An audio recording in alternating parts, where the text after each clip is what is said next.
From WKNOW, this is Steve Chanley with One Question Too Many. Today's program is made possible by the law firm of Employer Advocates Group, serving California employers since 2002, with offices in Orange County and San Luis Obispo County, California. eaglawgroup.com.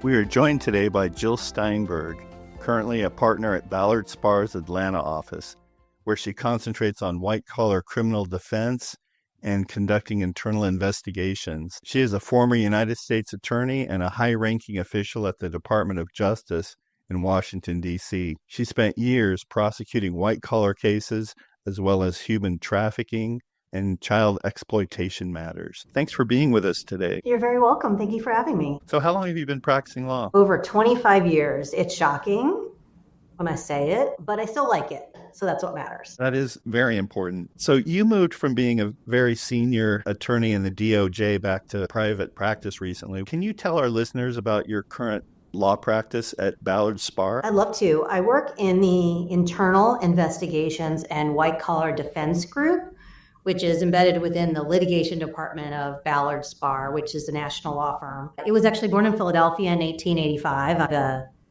real affection for Philadelphia. I have a connection there, which I'm sure we'll talk about later. So I have a love for Philadelphia and like to note that. But the firm now has grown from its roots as a small firm in Philadelphia to a firm that's national. It has over 750 lawyers in 18 offices across the United States, and practices in all areas of the law, as you'd imagine at a big law firm. We have business and transactions, finance, litigation, intellectual property, and real estate. And in terms of my particular practice, you'd reach out to someone like me if you're a company, public or privately held, or any other organization, like an educational institution, for example, but it's not limited. It really could be any kind of organization. When an enforcement or a quasi-enforcement part of the federal, state, or even the local government makes an inquiry, formal or informal.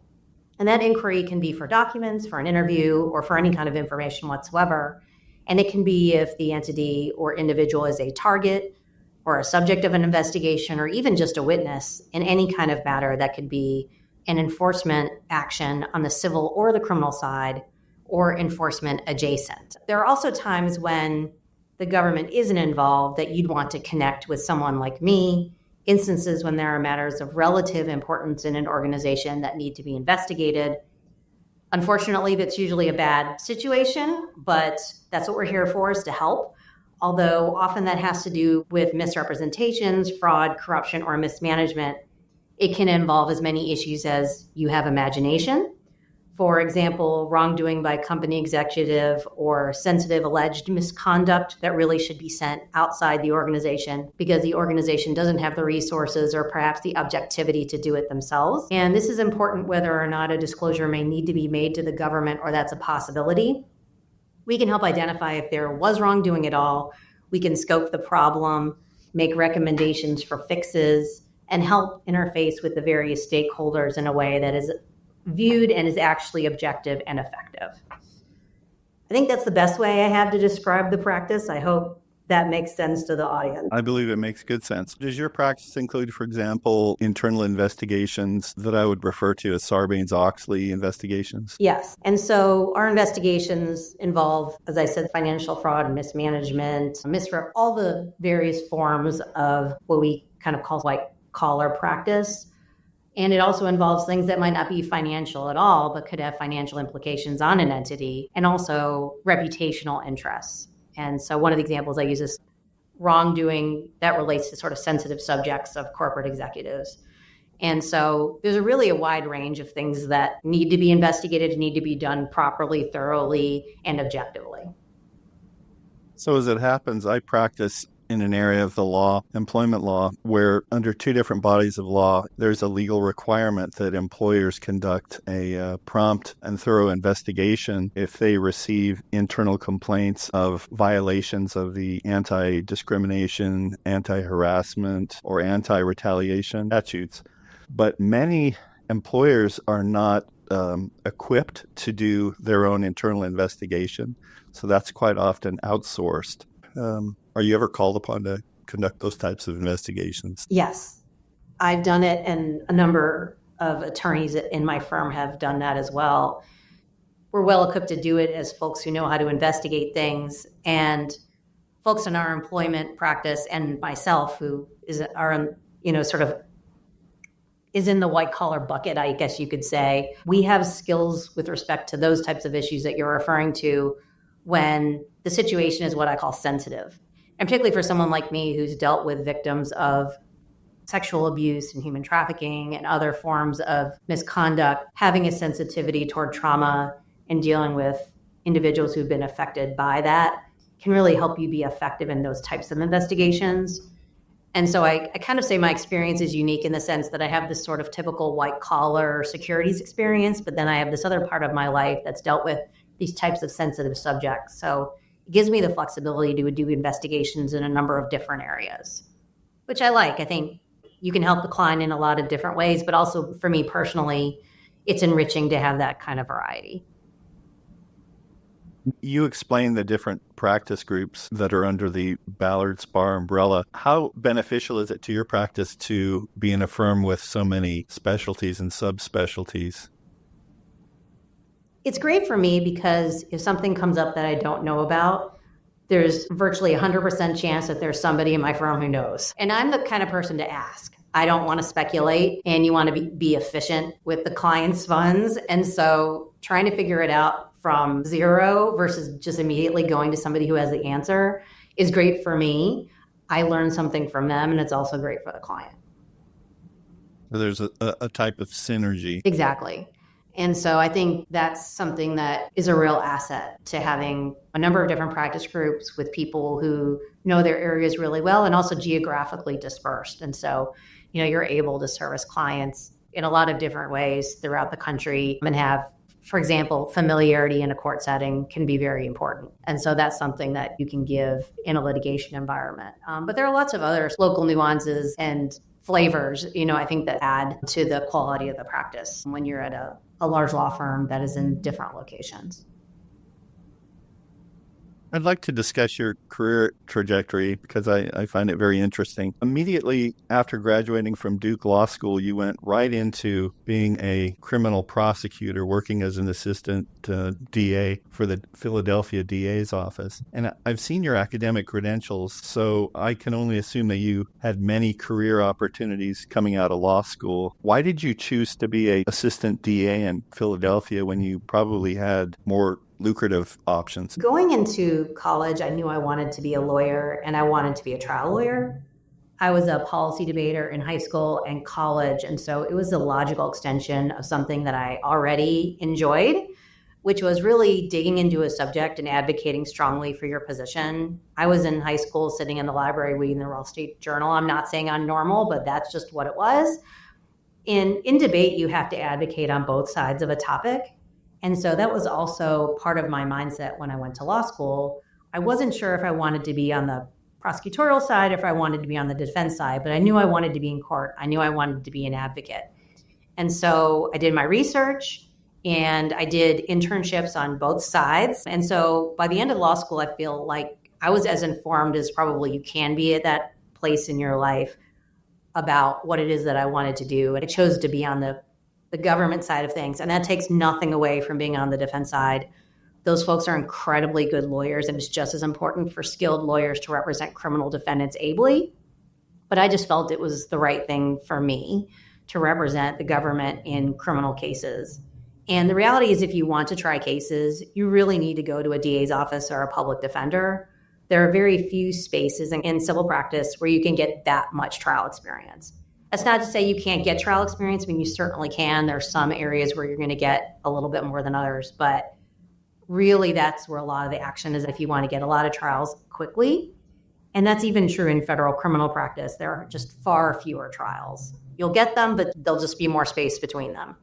And so I was very focused on trying to get a job at a DA's office in a big city where I could get that experience. And I'm really grateful for it. And as you alluded to, you have many choices when you come out of law school, particularly certain types of law school if you do well. And I wouldn't say there was a ton of support for me to go into public service, but I'm so grateful for it because I know now that I couldn't do that job at this stage of my life. We worked insanely long hours in really crazy conditions. I don't know what folks' perception is of what it's like to be in a DA's office, but it's really, really hard work. You work so many hours all day, all night, on weekends, in not awesome office conditions and other conditions. At first, I didn't even have a place to sit. Didn't have a desk, didn't have a chair. I was like sitting in someone else's cubicle. We often had to buy our own supplies. I went to Kinko's and spent my own money to make trial exhibits. Back then, the internet did exist. I'm not that old. But, you'd go to MapQuest and you could like print out a map. And so I'd print out a map from MapQuest. And then I would take it to Kinko's and they'd blow it up and like put it on a poster board, because that was like the way to show the jury where a robbery happened, for example, and then where the person was arrested, and like to give them like some sense of orientation. There wasn't really much of any technology in courtrooms at that point.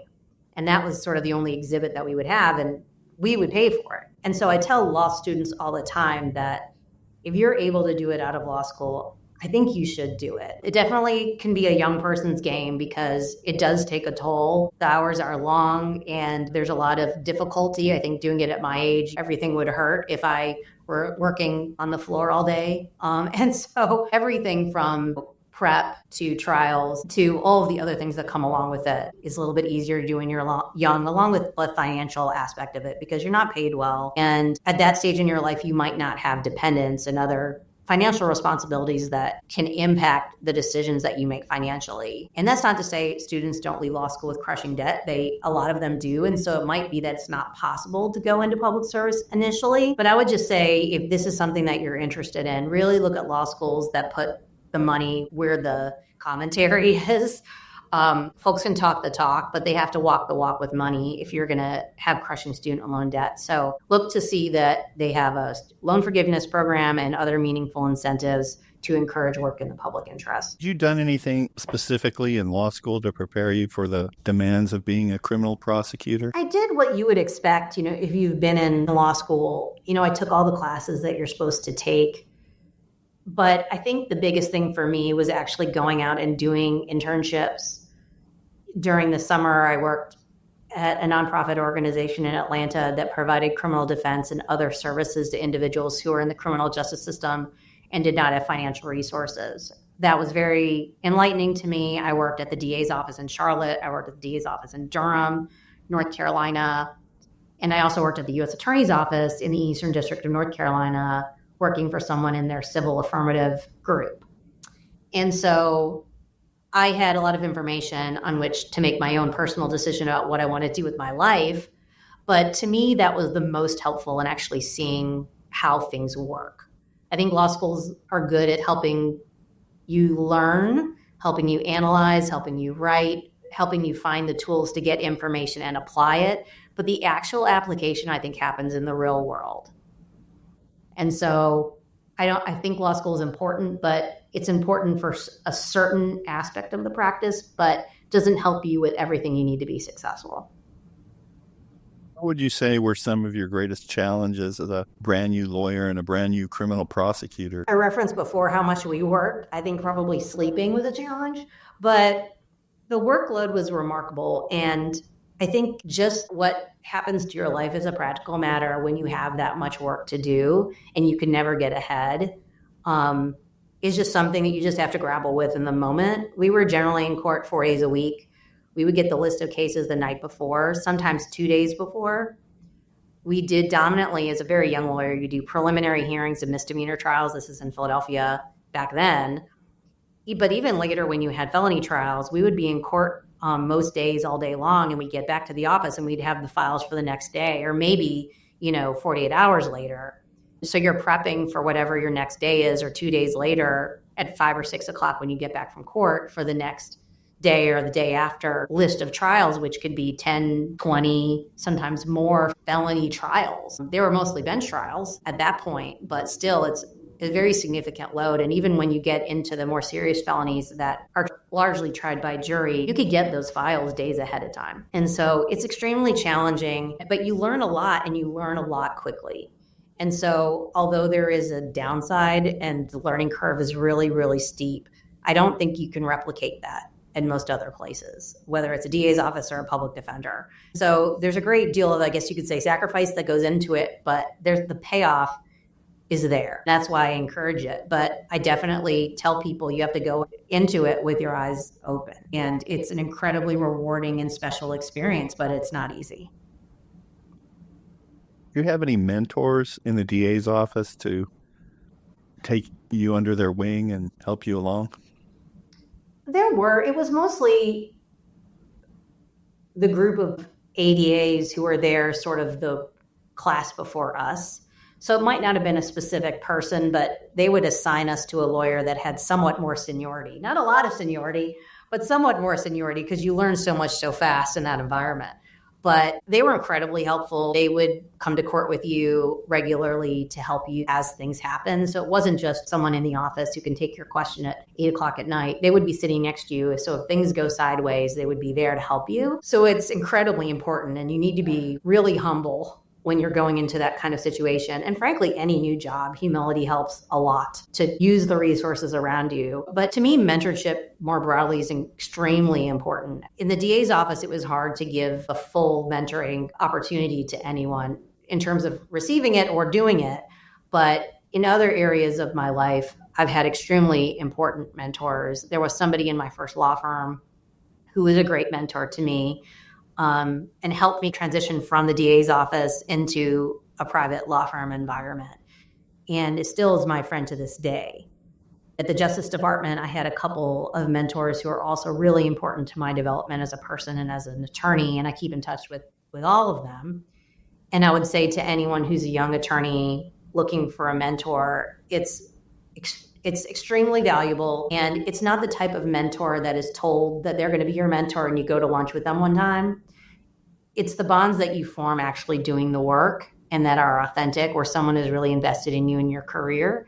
And so when you see that in somebody who's more senior than you in an organization, I would definitely say really do everything you can to maintain and grow those relationships, because they're very important. After being in the Philadelphia DA's office for about 3 years, you went into private practice with a law firm in Atlanta, Rogers and Hardin. How big of an adjustment was that? It was a huge adjustment. In the DA's office, you're in court every day, as I referenced. There's not much motion practice. When there is, it's often done orally. You'll get up to start your trial, and the defense attorney will say, I have a motion to suppress. And then you start it right there. The witnesses start testifying. And so there's not a briefing schedule. You're not necessarily prepared. I think during the time I was at the DA's office, I might have written like 3 or 4 briefs of any consequence. And that was because I volunteered to do other projects, because I was worried that that part of my brain was going to die otherwise. And when you go to a law firm, and particularly if you're in this, sort of big law firm, corporate defense work type environment, you're doing a lot of research and writing as an associate, and you're really not in court very much of it all. And so it's a completely different skill set.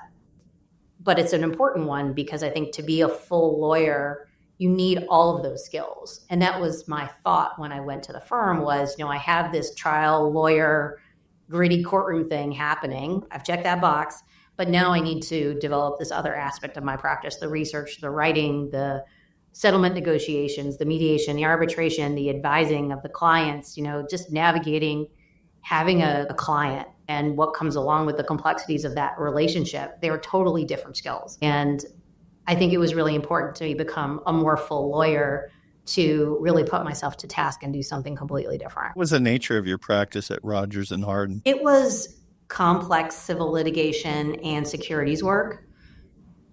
And it was, pretty much all for large corporate clients, mostly on the defense side. And it manifests in a lot of different ways, but it was really a lot of financial services companies and broker-dealers that we did work for. From Rogers and Hardin, you went to work for the United States Attorney's Office in Georgia. Can you tell our listeners what a U.S. attorney does? Sure. I want to distinguish between an assistant U.S. attorney and a U.S. attorney, because sometimes folks don't necessarily understand the difference between those two things. Then also who the attorney general is versus what the U.S. attorney is. The Attorney General of the United States, because of course there are attorney generals in all of our states, is the head of the organization. So Merrick Garland was last Attorney General. The current U.S. Attorney General is Pam Bondi. They're the head of the Justice Department of the organization. And then each U.S. Attorney's office has a U.S. attorney. who runs that office. And that is different than your district attorney, which is in your local community, who is generally elected by the public. None of these individuals in the federal government are elected by the public. So the U.S. attorney is generally a person nominated by the president and confirmed by the Senate. We call those folks political appointees. That person is different than an assistant United States attorney. Most of the individuals who work at a U.S. attorney's office are career government servants. It's lawyers, legal staff who are there as long as they want to be there and have nothing to do whatsoever with who is in charge of the government. As a matter of fact, when you're an assistant U.S. attorney and you're in a U.S. attorney's office and elsewhere in the department as a career employee, you're actually prohibited from a lot of different political activities. So there is the avoidance of any appearance of a conflict or an actual conflict. So that's why it's important for me to distinguish between a U.S. attorney and assistant U.S. attorney, a line assistant, because they are very different jobs, not just substantively, but in terms of how you get there and what your role is in the overall environment. Politically appointed U.S. attorney is like the head of any organization. You set strategic priorities, you choose the managers of the organization, you deal with external stakeholders like members of the community and the media, and you engage with Main Justice in Washington to ensure that your office is aligned with the strategic priorities of the department.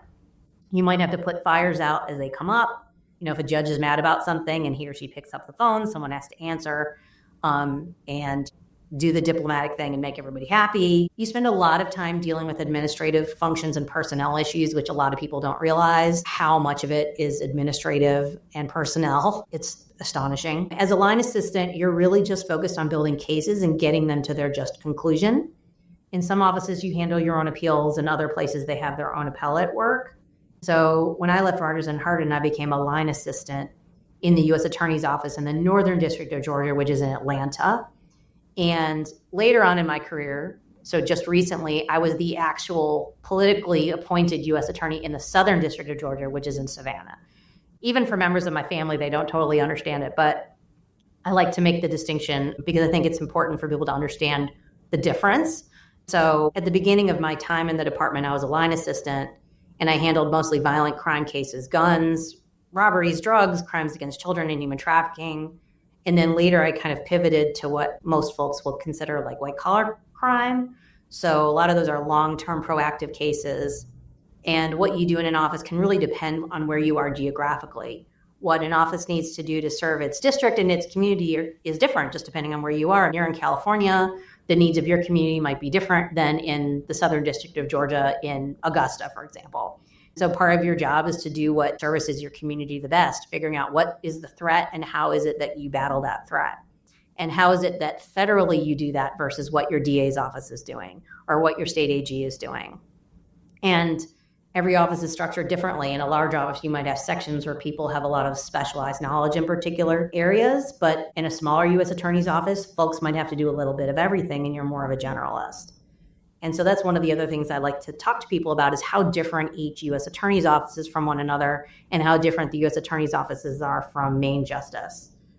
To me, it's very interesting. It might be boring to others, but I think it helps folks when they hear the news, for example, how to contextualize and understand what it is that they're hearing. What were some of the differences between being a prosecutor at the federal level compared to at the state level in Philadelphia?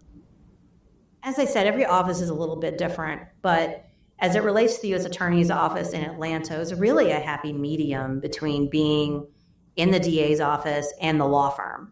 There was a lot of in-court work, but a good bit of motion practice and writing, and the sentencing practice can also be fairly involved as well. It's not just stand up and argue. And the expectation is that because you have fewer cases, you have more time to do the work at a higher level. At the DA's office, you're basically drowning in the legal sense, and you're doing the best you can. At the U.S. Attorney's Office, you don't have to take every case, so you can choose the ones that are appropriate for federal prosecution and make sure that your personnel have the time to handle the case well.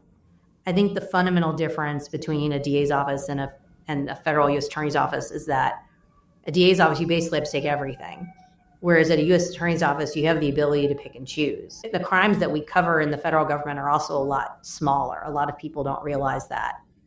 What we can do in the federal government has to relate to things that cross state lines, are international, or happen on federal land. So what it is that we can do is more specific, and what it is that we should do is also more specific, because there are a lot of other entities that can handle some of these offenses. Being able to have a healthy amount of proactive work really affects how it is a U.S. Attorney's Office is different from a DA's office. After working in the U.S. Attorney's Office for some time, you went on to hold a very senior position at the DOJ. Can you tell our listeners about that?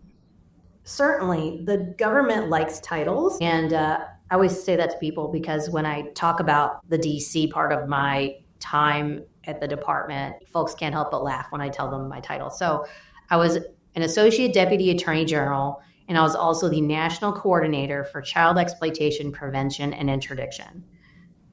It's insane. There are a lot of words. You can imagine what the business card looked like. I had a few subjects in my portfolio, as they call it. It included vulnerable populations like child exploitation, human trafficking, and elder fraud. I also had violent crimes and a few other subjects. So obviously these are very broad areas that the department covers. The position that I had a lot of aspects to it, but one of it was the highest level position in DOJ that covered human trafficking and child exploitation. But in that role, you're not doing casework. It's really policy work.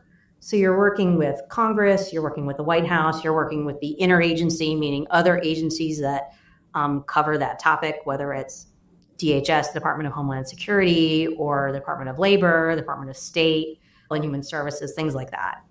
One of the things that we did was we published the National Strategy on Child Exploitation, which, as you might imagine, doing any national strategy might be a big lift. It is, and it's obviously a topic that is really important and close to me. So it's really important for us to get that done, and it's something that we're proud of. You don't learn how to write a national strategy in law school. There's no reason that you would need to. So it's also quite a learning experience. I testified before Congress 3 times. I did not love that idea at all when I found out that this is a part of my responsibility. It was not fronted when I took the job. But I think it's one of those things that I'm grateful for it now. Well, A, because I got through it, but also when are you going to have that kind of opportunity? It was quite something. I stole like the pencil and the pad and the water bottle just because I couldn't believe it was happening. What's the subject of your testimony? The first one was about restitution in child pornography cases. The second one was about elder fraud. And the third was human trafficking. The purpose of your testimony was to educate members of the Senate or House of Representatives on these criminal issues? I think the hope is to educate. That's the hope. If you talk to somebody who's in that world every day, I'm sure they have different opinions on the function of hearings and educating anybody. But that was certainly my hope. The child pornography restitution issue is something that was a really hot topic in the space that we were in at the time. And there was a lot of interest in having a legislative solution to the problem that was presented. And so we were talking about potential statutory fixes to a problem. And the elder fraud was probably, you could say, maybe more of an educational tool about what was happening, what the threat environment was at the time, and what the department was doing with respect to that threat. The third one, the human trafficking hearing, was about a piece of legislation that had been passed. It was more of an oversight hearing about what the department was doing to ensure that it was complying with the statute. But anybody who's watched a congressional hearing can tell you that the subjects can stray sometimes from what you expect. And so I hope it was educational. I guess that's what I would say. I hazard to guess that for many of our listeners, the issue of human trafficking is something of which they're aware, but isn't really part of their day-to-day experience. How prevalent is that in the United States? Very. But I will say the issue of prevalence is a complex topic. Trafficking is very hard to measure. So I hesitate to put any kind of number on it, but you could easily Google and, come up with numbers from all sorts of organizations that attempt to measure it. When people hear about human trafficking, they mostly think about domestic sex trafficking, which is incredibly important and probably the largest part of the DOJ portfolio of work in the criminal space. But there's more than that that's happening in this country. There's plenty of labor trafficking in a number of different industries, in agriculture, in construction, in spas and nail salons.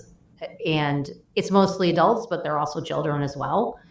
And we could do a whole separate podcast on human trafficking. And there are plenty of folks who I would love to, bring along with me to talk about it, because it's such a broad topic. It covers a lot of different subjects and a lot of different industries.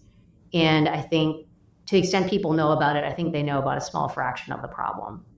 And so what I'd say is, if you have an interest in it and you're a listener, there's a lot of information out there, and you're welcome to give me a call, and I'm happy to talk at your office. I believe most people have a general philosophical idea that we as humans, as people, as organisms are fundamentally good. But after having been a state and federal prosecutor, do you see things that challenge those beliefs? Here's how I'll answer that question.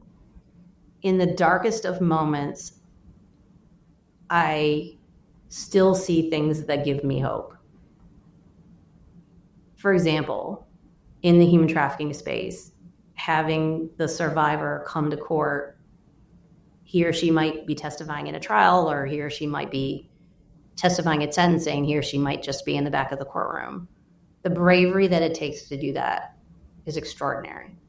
The bravery it takes just to walk away from that situation is extraordinary. Even watching, in the context of child pornography cases, the families of the defendants who are completely shocked by what it is they're not finding out about dad, brother, cousin, member of their church, next door neighbor. You see a lot of humanity in a very raw way. And I would say most of the time it gives me a feeling of hope when I see how individuals react to difficult situations, whether they're the victim, whether they're a witness, whether they're somebody who's been sort of affected by the shrapnel of the criminal prosecution, like the children of a criminal defendant who will not see this member of their family probably outside of a custodial environment for the rest of their lives. It affects people in profound ways.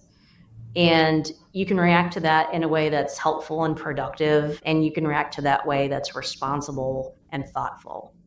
And I've seen victims and witnesses behave in extraordinary ways and be so brave. And I've seen individuals, including criminal defendants, but also the family of criminal defendants, stand up and apologize authentically. And it was extremely meaningful. So that's what I try to focus on. I think if you focus on the bad stuff all the time, you're not going to survive. You're not going to make it. I wanted to be in it for the long haul, and I wanted to continue to do work that mattered. And I think I speak for other people like me. There are a lot of different ways to continue doing this work and doing it in a meaningful way without getting too negative about humanity. Getting back to your senior position at the DOJ, was that the first time that you were required to oversee and manage a large group of attorneys? Probably. The DC job was more about managing problems and managing subject matters, less than it was about managing people. Managing people is really hard. And the first time I could say I really managed people was as the deputy criminal chief in the U.S. Attorney's Office in Atlanta. It's a big office, it's a big division, it includes attorneys and staff. Really the casework is not that hard. You know how to do cases, you know how to investigate cases, you spent years doing the work yourself as a line assistant, reviewing indictments, talking about plea agreements, sentencing recommendations, advocating before the court. The harder part is the personnel issues, really. And that's not something that you train for in law school, or when you're practicing law, that you're necessarily prepared for, and not everybody is good at it. I tell people all the time, the U.S. Attorney's Office environment in particular is, you view being a manager, being a leader as like the logical next step. But just because you're a good trial lawyer, you're a good AUSA, doesn't necessarily mean you're going to be a good manager, and doesn't necessarily mean that you'd be a good U.S. attorney.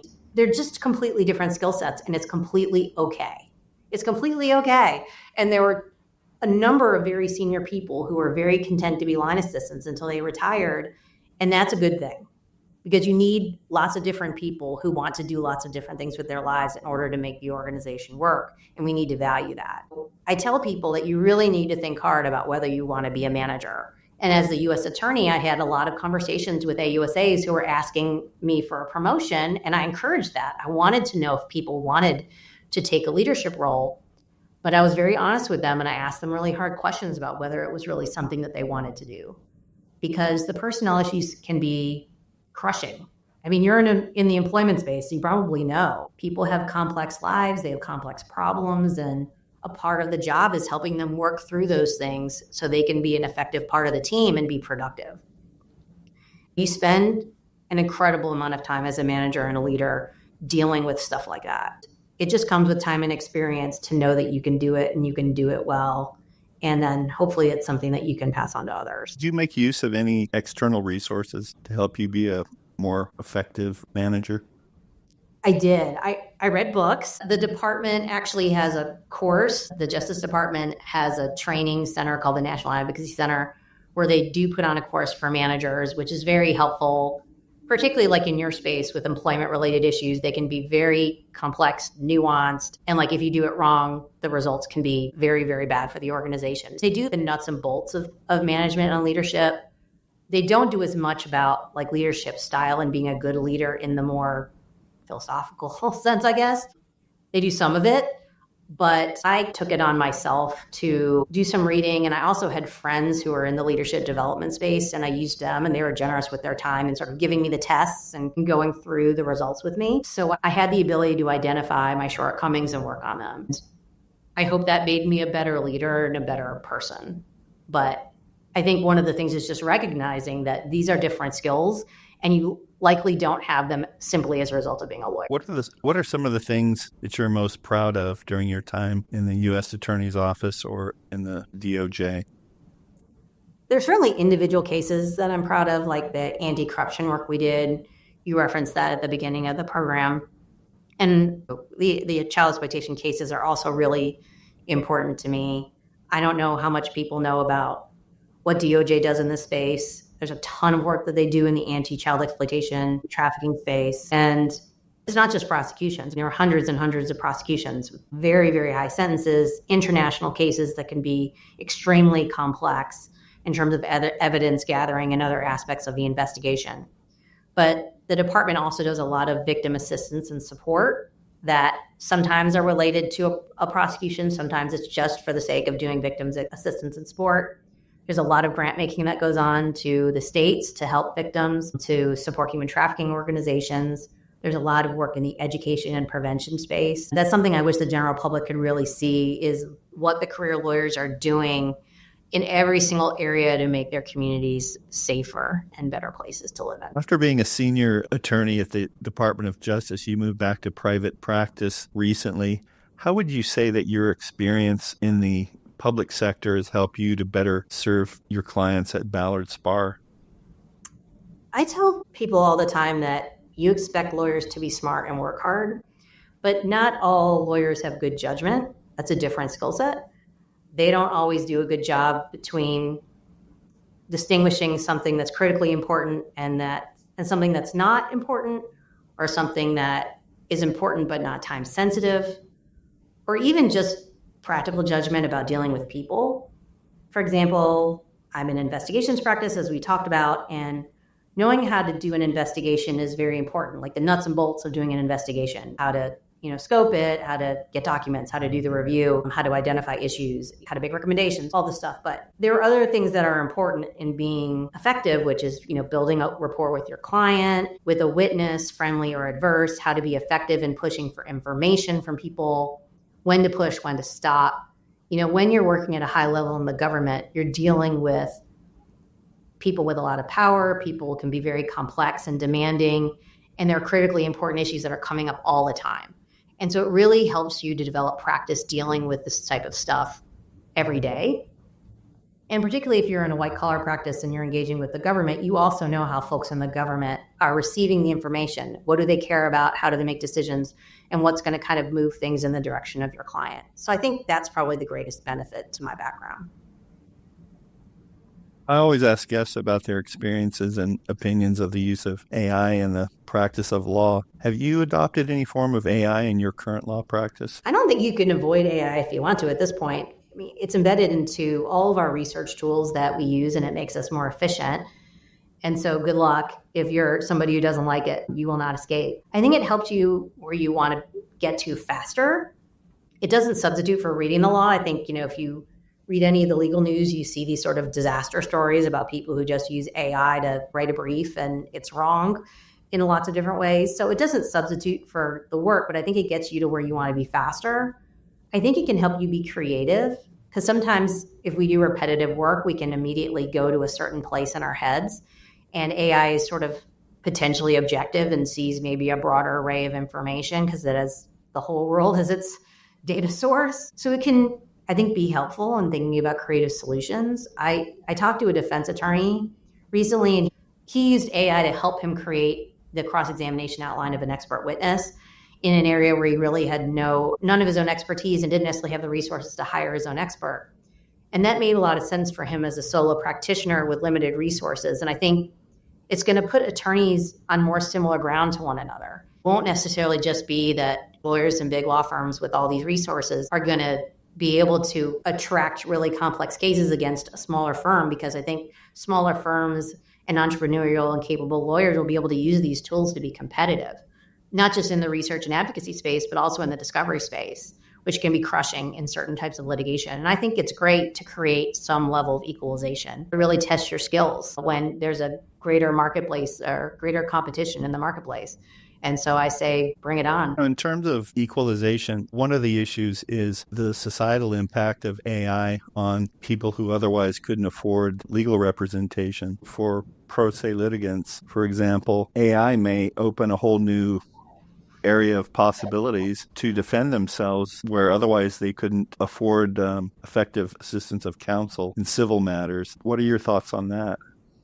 I agree. And there are times when it's probably not a good idea to represent yourself, but I think an individual with limited financial resources who should retain a lawyer might be able to do so with less expense by utilizing AI.